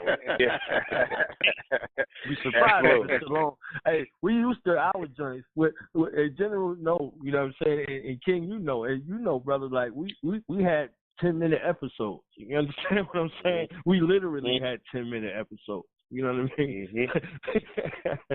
You know, Todd drop a bomb, next thing you know, we off. You see what I'm saying? And I'm in the driver's seat like, man, this really happened? 5 minutes, 10 minutes? You see what I'm saying? Like, Word. So Word. I'm just glad that we was able to get this joint in today, because we was expecting it in a very short leash with us. You see what I'm saying? I name in a minute, say like, oh, hell no. Shut that shit down. You understand what I'm saying? Hey, how do people get in contact with y'all? And I want to make sure, you know, if y'all got any words y'all want to get out there to the people, we get that out there. I want to play a couple clips. I got to play this clip, bro. I spent 24 hours looking for this. Yes, sir. Preparing for the show. No, I didn't spend 24 hours, but still. I had a couple of things I wanted to play, but I want, you know, if people are interested in joining y'all, people want to donate, how they go about doing that? I'll let the general give that information.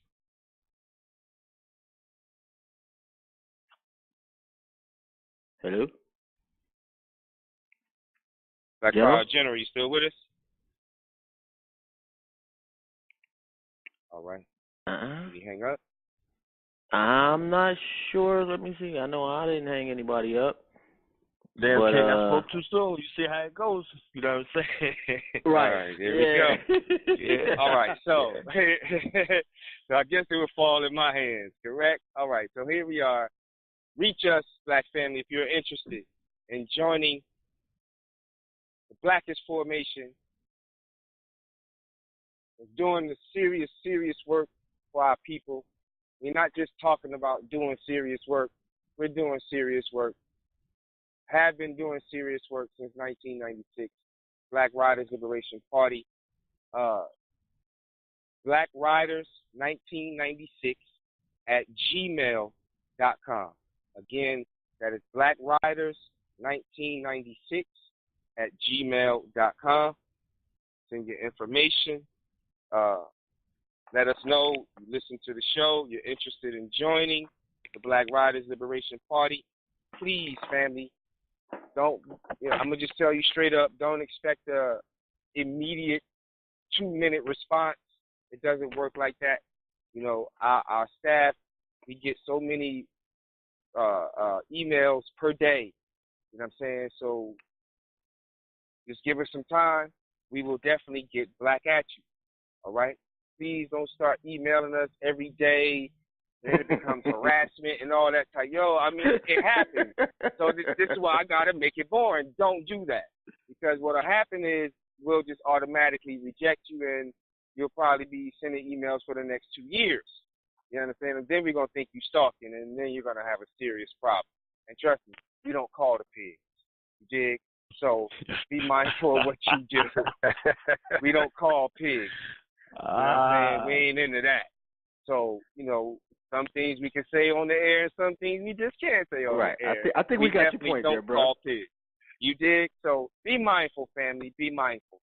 But if you want to join Black Riders Liberation Party, Black Riders 1996 at gmail.com. Also, or go to www.nbppnewblackpantherparty.org and send your information there as well if you're interested in joining the New Black Panther Party under the leadership of a bold and bold black woman right here in the United States of America, our sister, a wonderful fiery queen who takes no damn prisoners, Sister Crystal Muhammad, the national chairwoman of the New Black Panther Party. So reach out again. I will give you all my Facebook information, but I'm in Facebook jail again. I got hit with another 30-day sentence today. So, it is what it is. Yeah, I've been there. Definitely been there. It is what it is. You dig?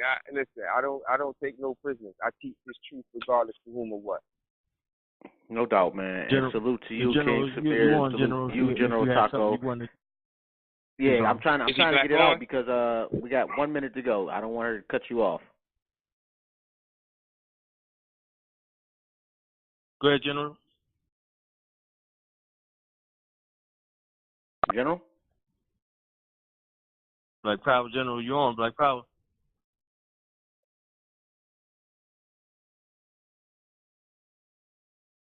Hello, General? All right, I don't see that the call dropped or anything, but we got about 60 seconds. I definitely you already know, bruh. Knowledge born. Whatever you need, man. If I can, you already know. Definitely appreciate this, man. This was dope. I learned a lot. Very informative, man. And I hope somebody gets something out of it. So if you check the show out tomorrow, in 10 years or in 100 years, share it to your people. Any last words? We got 30 seconds, and then I'm going to go into this clip. But I'm going to cut the live stream, so the live stream, y'all not going to hear it. Sorry, but it is what it is. Any last Love words? You more than you hate your black self. That was dope. Hey, I like that. Salute for my skin is my sins, facilitating